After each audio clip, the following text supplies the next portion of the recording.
Ladies and gentlemen, good evening and welcome back to our YouTube channel once again. And it is my hope and prayer that this video is actually going to find you guys in good health. Personally, I am fine. As you can see, Kisumu is also fantastic. And maybe you could also let me know where you're watching the video from, the county or the country, in case you are out of the republic. Ladies and gentlemen, Kenya Kwanza is in serious trouble. Another cabinet secretary was heckled in Kitui. The Cabinet Secretary for East African Cooperation, Peninah Malonza, had attended some burial ceremony in Kitui, and everything went smoothly for her until the moment she mentioned the name William Ruto and the moment she tried defending Kenya Kwanza failures. Gharama ya maisha iko juu, hata rais anaelewa. Hiyo si jambo la kutumwa, anaelewa kabisa. Na ndipo maana unaona rais kila wakati anang'ang'ana, ameenda Ulaya, ameomba pesa, tumeweza kupewa. Manake alipata pale mfuko haina kitu. And for those who've been following the politics of this country, William Ruto was really embarrassed when one of his close allies, the Cabinet Secretary for Energy, Davis Chirchir, was actually heckled out of a podium in his presence in Bomet.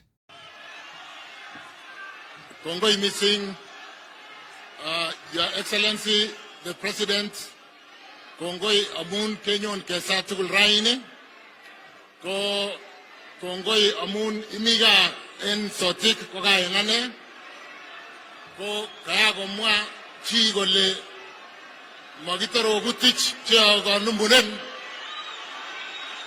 ko en alegap sitimogi ke amun gigone gasinoton. Ko kimwa kongoi en message nebo kanisa, message nebo kaliet, ko kongoi en kaliet nekitingenge en sotik, kongoi missing.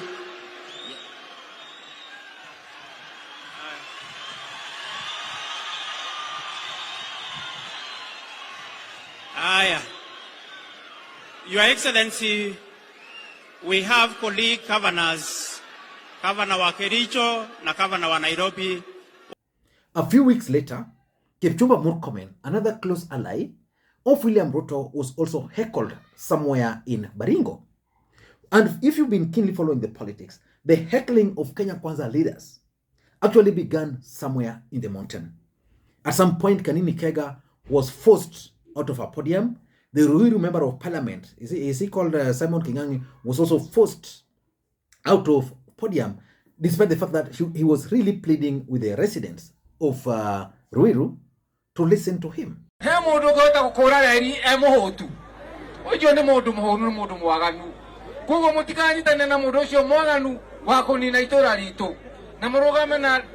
William Ruto na Gachagua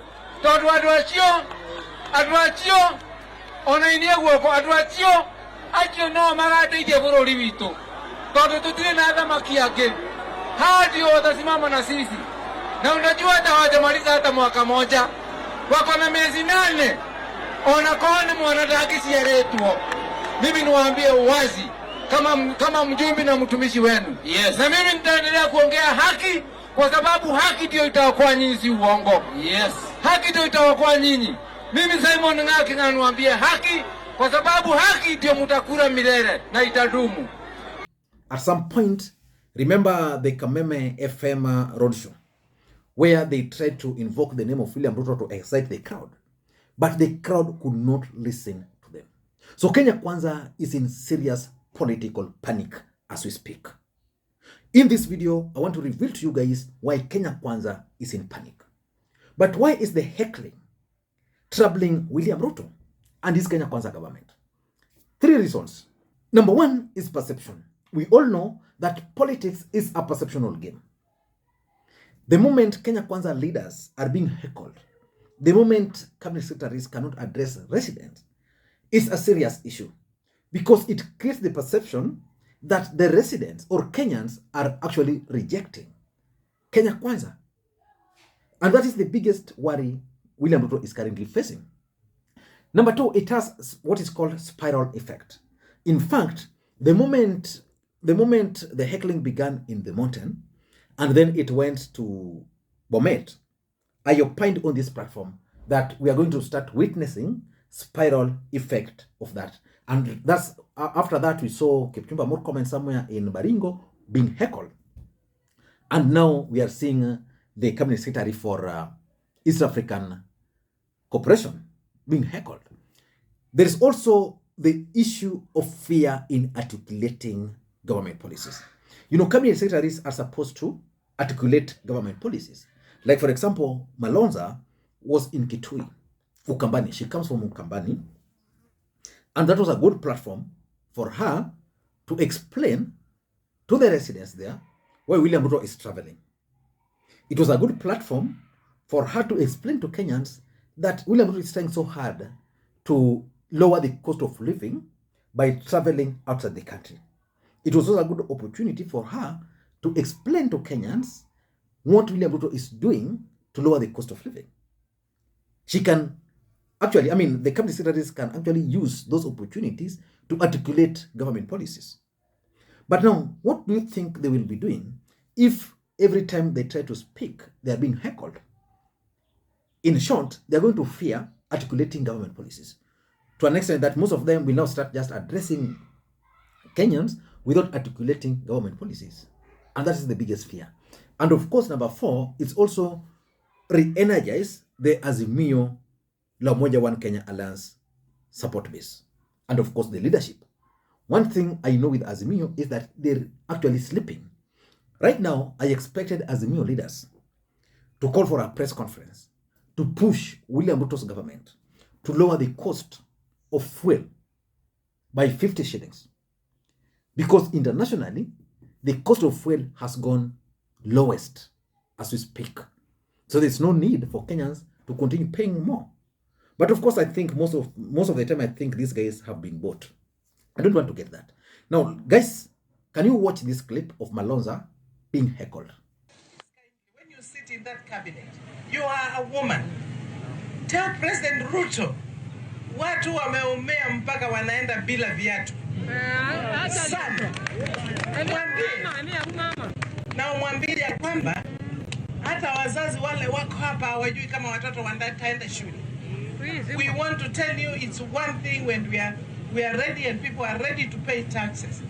But now it's a bit too much for the people of Kenya. Hiyo si jambo la kutumwa, anaelewa kabisa. Na ndipo maana unaona rais kila wakati anang'ang'ana, ameenda Ulaya, ameomba pesa, tumeweza kupewa. Manake alipata pale mfuko haina kitu.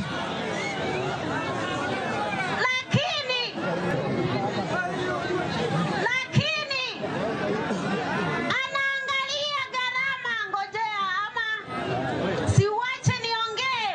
Waziri umejionea wewe mwenyewe. Wananchi wa Kitui wamesema ya kwamba Albinism Society na members wao, hii ni wakati wa serikali kuhakikisha kwamba amepewa ile cream anatumia free of charge by the government, both the national government and the county governments. Gharama ya maisha iko juu, hata rais anaelewa. Hiyo si jambo la kutumwa, anaelewa kabisa. Na ndipo maana unaona rais kila wakati anang'ang'ana, ameenda Ulaya, ameomba pesa, tumeweza kupewa. Manake alipata pale mfuko haina kitu.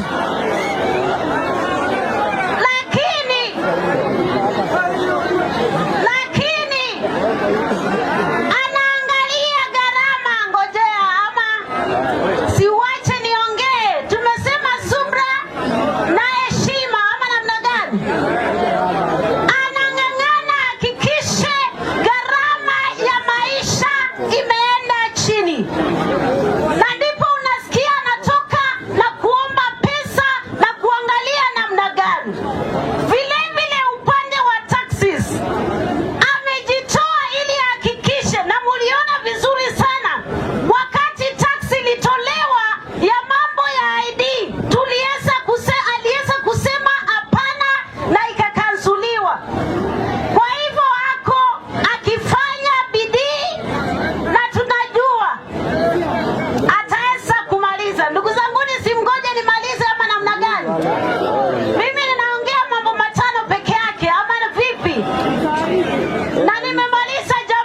Now, that's another cabinet secretary being heckled.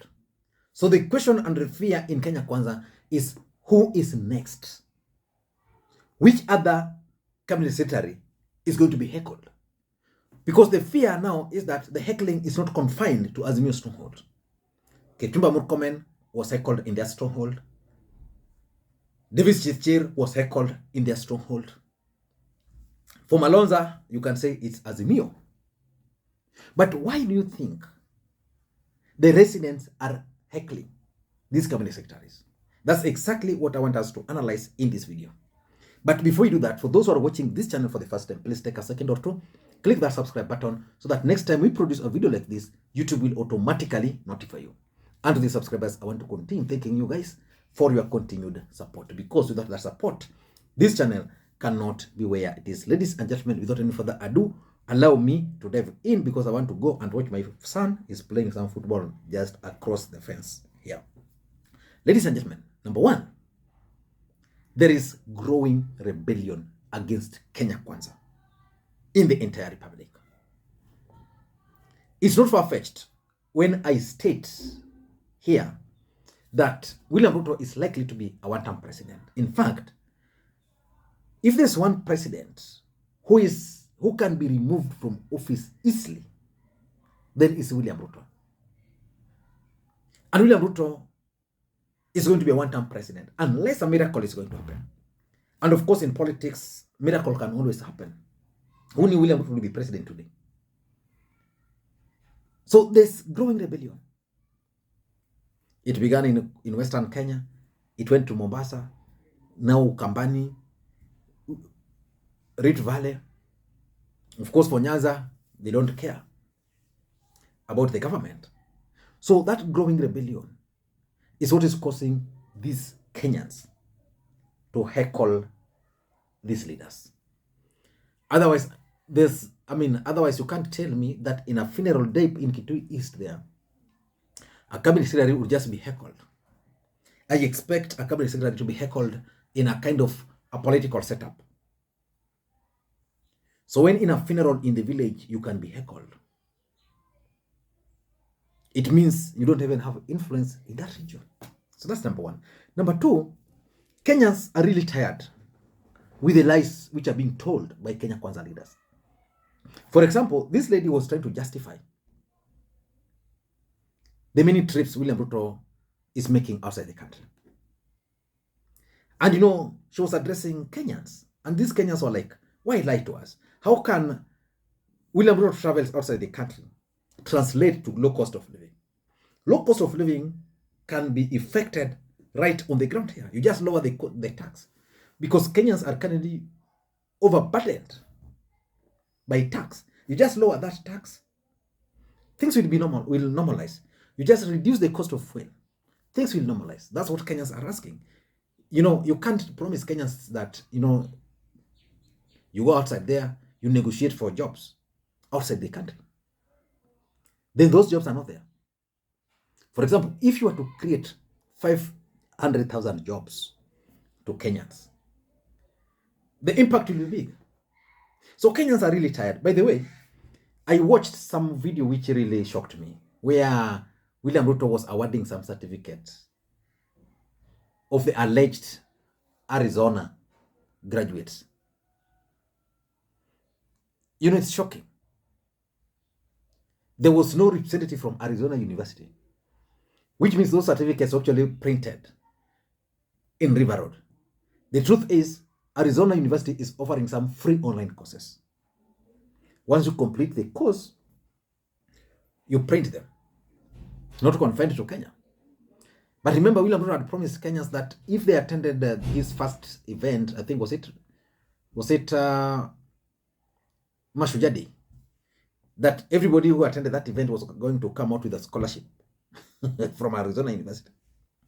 So they had to justify that yesterday through lies. Kenyans are tired with those lies, and that's why they are being told off. Number three, why this lady was heckled, I think it's because of what is happening in Ukambani. The Kalonzo Musyoka factor. Kambas believe currently that Stephen Kalonzo Musyoka is going to be on the ballot, and that Stephen Kalonzo Musyoka is going to be supported by Raila Odinga. And they're seeing prospect in Stephen Kalonzo Musyoka.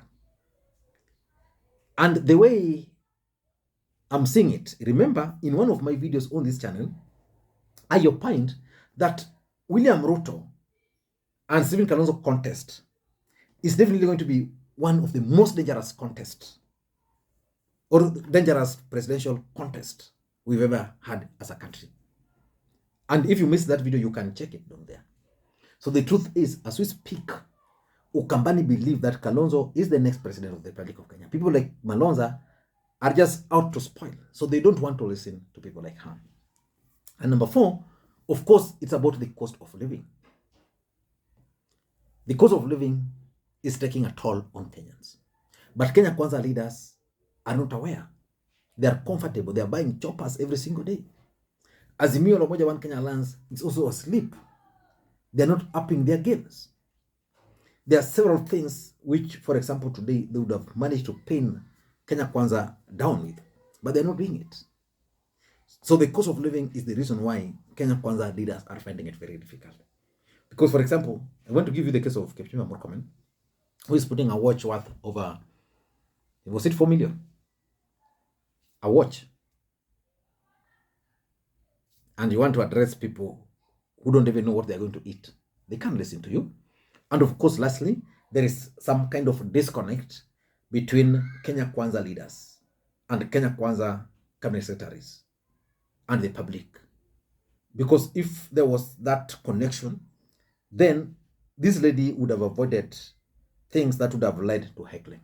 There's a way she would have managed to communicate to the audience, to the residents there, without the residents actually heckling her. I don't know what you think. That's my take. Until next time, this is Lee Makwiny. Bye-bye.